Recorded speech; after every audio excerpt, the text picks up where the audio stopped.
ED ने शराब घोटाला मामले में आज जो सबूत कोर्ट में पेश किए हैं उससे केजरीवाल के होश उड़ गए हैं।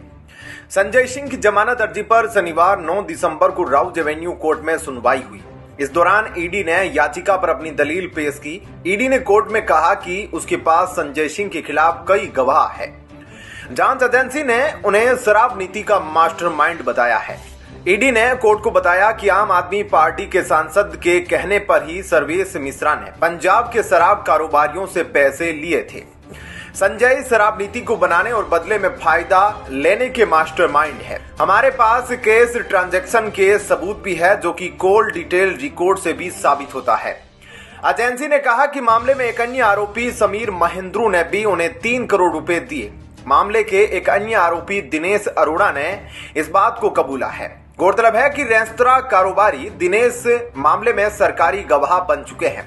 एजेंसी ने कहा कि एफआईआर में नाम होना और गवाहों के बयान के आधार पर सिर्फ गिरफ्तारी को गलत बताना सही नहीं है।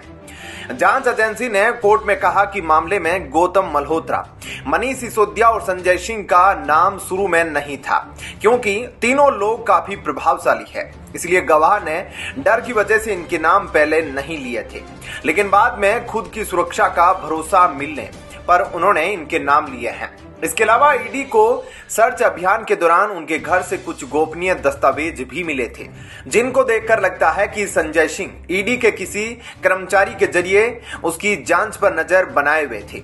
इसके साथ ही ईडी ने अपनी दलील पूरी की। मामले में अब अगली सुनवाई 12 दिसंबर को होगी और उस दिन संजय सिंह के वकील ईडी की दलीलों का जवाब देंगे। इससे पहले संजय सिंह ने बुधवार को जमानत याचिका दायर की थी। संजय सिंह ने कहा कि उन्हें फर्जी मामले में फंसाया गया है। इस मामले में दाखिल 4 आरोप पत्रों में उनका नाम नहीं है, लेकिन अचानक उन्हें मुख्य साजिशकर्ता बता दिया गया। उन्होंने दावा किया कि उनके देश छोड़कर भागने की कोई आशंका नहीं है, समाज में उनकी प्रतिष्ठा है। बुधवार को राउज एवेन्यू कोर्ट में विशेष न्यायाधीश एम.के. नागपाल के समक्ष आबकारी नीति मामले में गिरफ्तार सांसद संजय सिंह के वकील ने उनकी ओर से पक्ष रखा। वहीं न्यायाधीश ने इसी मामले में आरोपी शराब की दिग्गज कंपनी पेरनोड रिकॉर्ड के अधिकारी बिनोय बाबू को अंतरिम जमानत देने से इनकार कर दिया।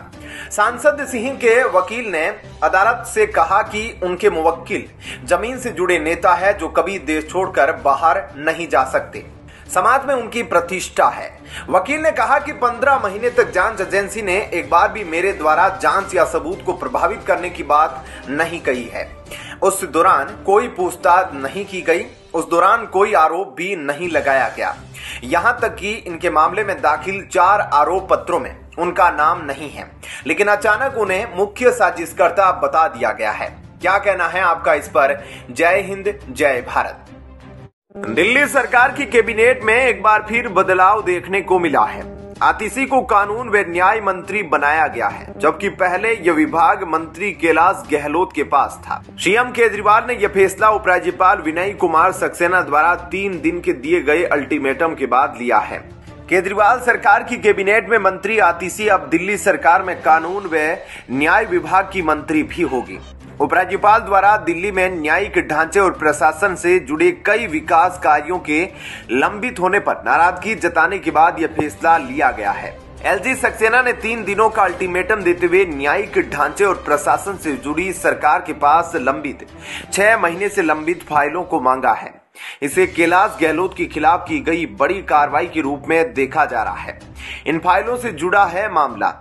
दरअसल उपराज्यपाल ने जिन फाइलों को 3 दिन के भीतर स्वीकृति प्रदान के लिए मांगा है, उनमें रोहिणी में जिला अदालत परिसर का निर्माण, राउज एवेन्यू कोर्ट में वकीलों के चैम्बर का निर्माण, जिला अदालतों के लिए थिन क्लाइंट मशीनों की खरीद, फैमिली कोर्ट के लिए प्रिंटर, राज्य और जिला कानूनी सेवा प्राधिकरणों के गठन, आधिकारिक रिसीवर की नियुक्ति, जीएसटी ट्रिब्यूनल, जिला अदालत में पैनल के गठन और दिल्ली हाईकोर्ट के सेवानिवृत्त मुख्य न्यायाधीश और न्यायाधीशों के भत्ते में वृद्धि आदि के प्रस्ताव शामिल है। इन मामलों से संबंधित फाइलें तकरीबन 6 महीने से कानून व न्याय विभाग के पास लंबित थी। 4 दिसंबर को विभाग के प्रमुख सचिव की एक रिपोर्ट में उपराज्यपाल सचिवालय के संज्ञान में 18 लंबित फाइलें लाई गई थी। फाइलों को शीघ्र निर्णय लेने के लिए उस वक्त कानून मंत्री को भी लिखा गया था, लेकिन कोई जवाब नहीं आया। इसी क्रम में उपराज्यपाल सचिवालय ने गुरुवार को प्रमुख सचिव को एक पत्र में कानून मंत्री के पास लंबित सभी फाइलों को 3 दिनों के अंदर उपराज्यपाल के अवलोकन और विचार के लिए भेजने का निर्देश दिया है। राज्यपाल द्वारा दी गई इस तल्ख आदेश के बाद से ही कैलाश गहलोत से कानून मंत्री का दर्जा छीन लिया गया है। इससे पहले 25 अक्टूबर को दिल्ली सरकार में मंत्रियों के विभागों में बदलाव किया गया था। दिल्ली सरकार के मंत्रिमंडल में शामिल आतिशी को जल विभाग जैसी महत्वपूर्ण जिम्मेदारी दी गई थी। इससे भी पहले दिल्ली सर्विस बिल संसद से पास होने के अगले ही दिन यानी 8 अगस्त को केजरीवाल सरकार ने मंत्रियों के विभाग में बड़ा फेरबदल किया था। मनीष सिसोदिया और सत्येंद्र जैन की जगह केजरीवाल सरकार के मंत्रिमंडल में आतिशी और सौरभ भारद्वाज दोनों साथ शामिल हुए थे। केजरीवाल सरकार के कैबिनेट में शामिल सत्येंद्र जैन व मनीष सिसोदिया के जेल जाने के बाद उनकी जगह गत मार्च महीने में आतिशी और सौरभ भारद्वाज को मंत्रिमंडल में शामिल किया गया था। तब से लेकर मंत्रियों के विभाग में यह 5वीं बार बदलाव किया गया है और अब वह केजरीवाल सरकार की कैबिनेट में नंबर 2 मंत्री बन गई है। ऐसे में क्या कहना है आपका इस पर? जय हिंद, जय भारत। अरविंद केजरीवाल 3 राज्यों में चुनाव लड़े और हर राज्य में उनको नोटा से कम वोट मिला। भगवंत मान को साथ में टांग कर चलते हैं ताकि पंजाब सरकार का हवाई जहाज उपलब्ध रहे। दिल्ली और पंजाब दोनों दिवालिया हो चले हैं और उस पर इस शख्स की लगातार अय्यासी समझ से बाहर है। बहरहाल भीषण आर्थिक संकट का सामना करने वाली पंजाब की आम आदमी पार्टी की सरकार केंद्र से मिले 8,000 करोड़ रुपए को खर्च नहीं कर पाई है। अब मुख्यमंत्री भगवंत मान ने अपने सचिवों से ऐसे जुगाड़ सोचने को कहा है कि जिससे ये पैसा केंद्र को लौटाना ना पड़े। पंजाब की सरकार को यह धनराशि केंद्र से विकास कार्यों के लिए मिली थी। वित्त वर्ष 2023-24 के लगभग 8 महीने बीत जाने के बाद भी इसमें से पंजाब सरकार मात्र 3,000 करोड़ ही खर्च पाई है। यह स्थिति तब है जब आए दिन भगवंत मान केंद्र से नए फंड मांगते रहते हैं। पंजाब की खराब आर्थिक स्थिति के चलते भगवंत मान यह तक कह चुके हैं कि उन्हें केंद्र सरकार उनके द्वारा लिए कर्जों पर 5 साल ना लौटाने की छूट दे, मगर जितना पैसा केंद्र सरकार से मिल रहा है उनके अधिकारी उसे ही नहीं खर्च पा रहे हैं और मान से यह शिकायत कर रहे हैं कि केंद्र उन्हें पैसा नहीं दे रहा।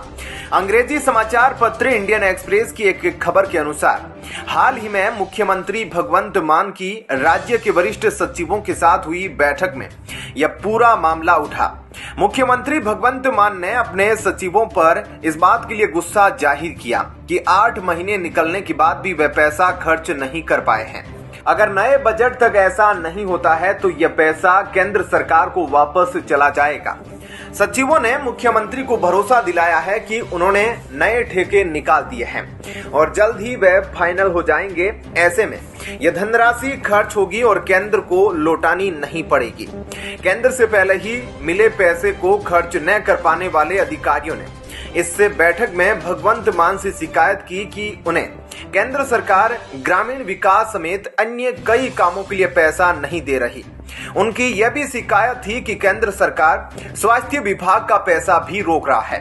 दरअसल बीते दिनों केंद्र सरकार ने भगवंत मान को हिदायत दी थी कि पंजाब में प्राथमिक स्वास्थ्य केंद्रों को आम आदमी पार्टी मोहल्ला क्लिनिक बनाकर प्रचार कर रही है। ऐसे में इसकी फंडिंग भी वह खुद करे।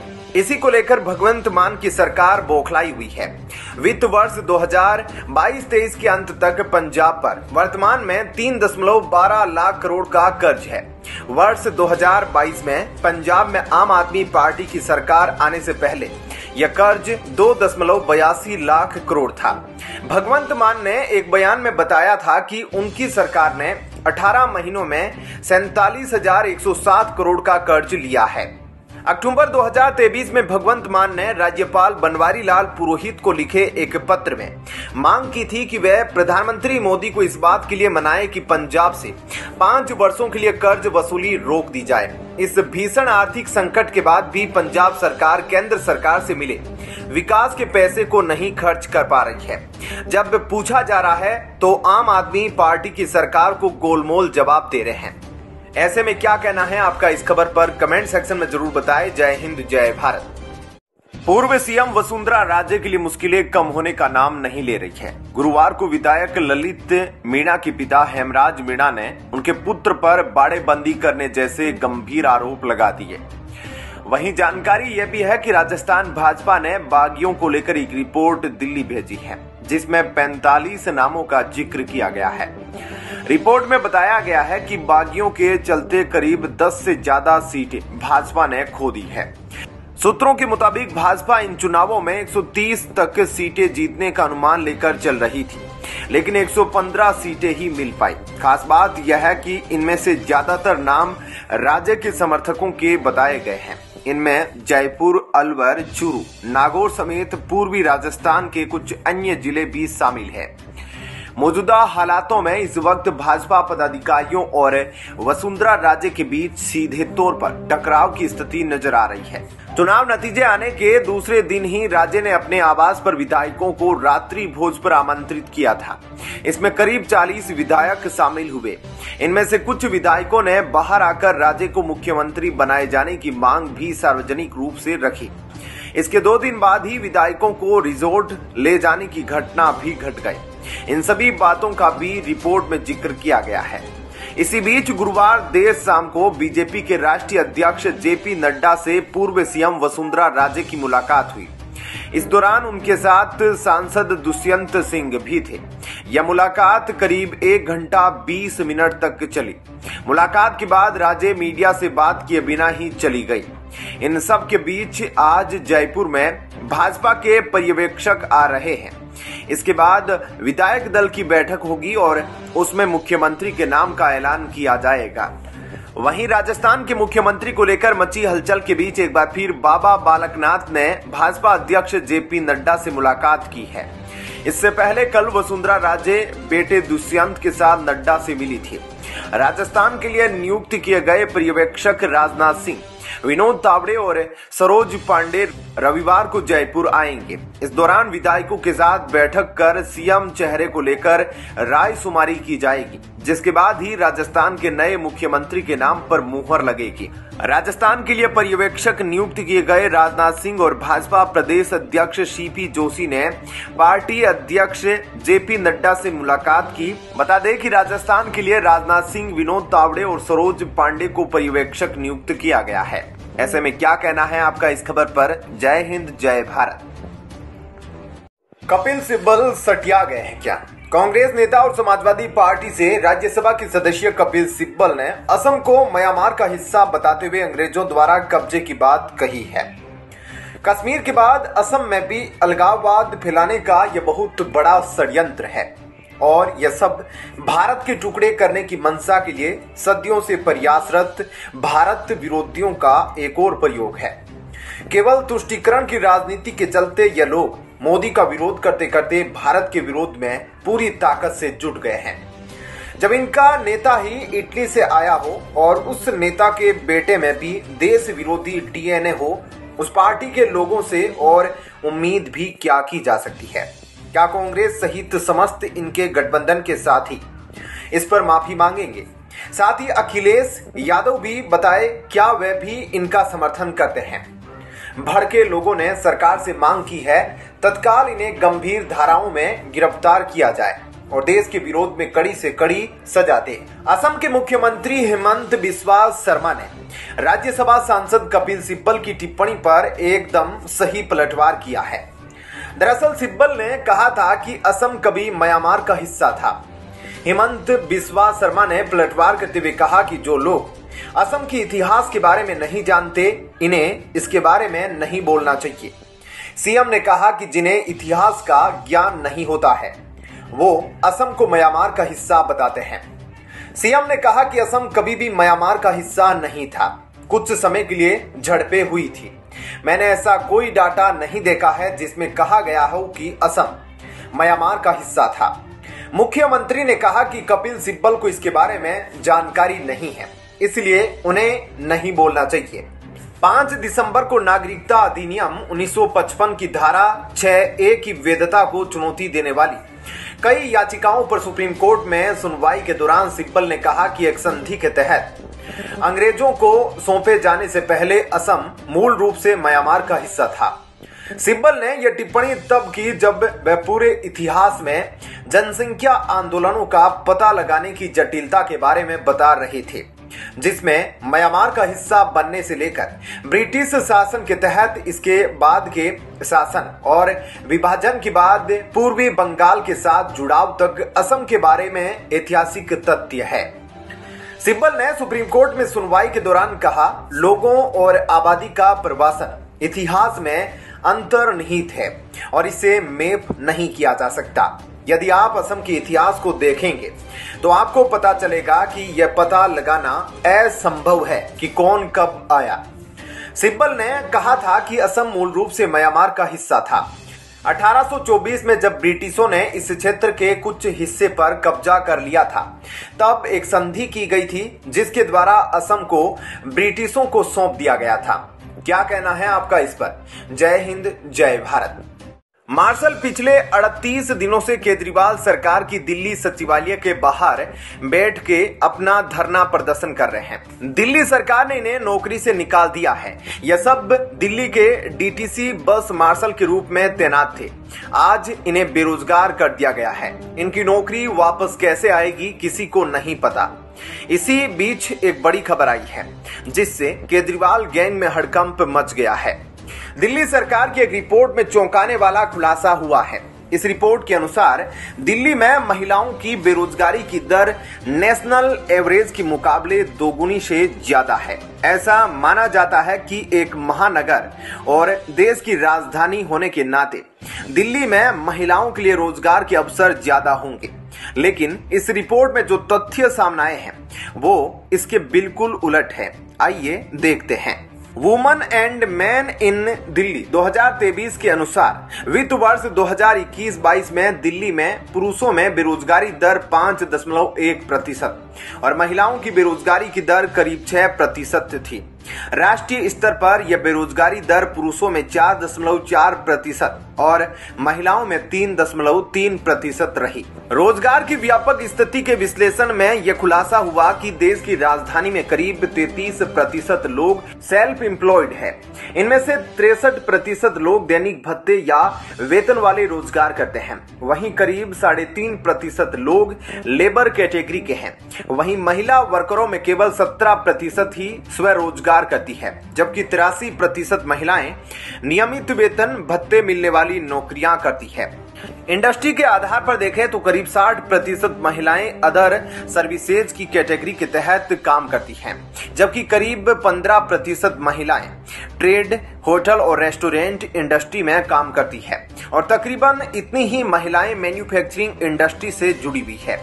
पुरुष वर्करों के मामले में भी करीब 30% लोग व्यापार और होटल या रेस्टोरेंट इंडस्ट्री से जुड़े हुए हैं, जबकि 24% मैन्युफैक्चरिंग इंडस्ट्री में कार्यरत है और करीब 22% लोग अन्य तरह के सेवा क्षेत्रों में काम कर रहे हैं। लेबर फोर्स पार्टिसिपेशन रेट के मामले में भी महिलाएं पुरुषों के मुकाबले काफी पीछे आई हैं। इसमें पुरुषों की भागीदारी जहां 57% से भी ज्यादा है, वहीं महिलाओं की भागीदारी लगभग 9.5% है। जबकि राष्ट्रीय स्तर पर लेबर फोर्स पार्टिसिपेशन रेट में पुरुषों की भागीदारी करीब 57% और महिलाओं की करीब 25% है। रिपोर्ट में सबसे ज्यादा चिंताजनक जो बात उभर कर सामने आई है वो यह है कि करीब 90% महिलाएं नॉन वर्कर की श्रेणी में आती है। एग्रीकल्चर सेक्टर में भी पुरुषों की भागीदारी 80% से ज्यादा है, जबकि महिलाओं की 20% से भी कम है। कुल मिलाकर रोजगार के मामले में महिलाओं और पुरुषों के बीच एक बड़ा गैप बना हुआ है। पुरुषों में 87% से ज्यादा लोग किसी न किसी रोजगार से जुड़े हैं, वहीं महिलाओं की कुल तादाद में केवल 12.5% महिलाएं किसी रोजगार से ही जुड़ी है। ऐसे में क्या कहना है आपका इस पर? जय हिंद, जय भारत।